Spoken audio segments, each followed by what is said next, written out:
السلام علیکم ورحمۃ اللہ وبرکاتہ۔ سامعین، ناظرین، آج میں آپ کو ایک ایسی کتاب کے بارے میں بتانے جا رہا ہوں جس کتاب کو دنیا میں سب سے زیادہ پڑھا جاتا ہے۔ جی ہاں، آپ نے درست اندازہ لگایا، یہ کتاب قرآن مجید ہے،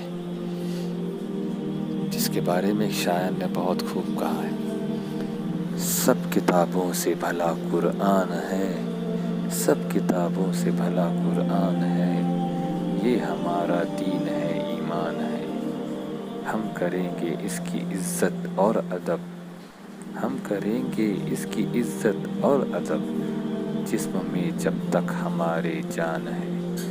جی ہاں، یہ وہی قرآن ہے جو بروز محشر اپنے پڑھنے والوں کے لیے رحمت ثابت ہوگا۔ اسے چھوڑنے والوں پر بہت بڑا گناہ ہے، اسے ترک کرنے والوں کے لیے دنیا میں ناکامی ہے۔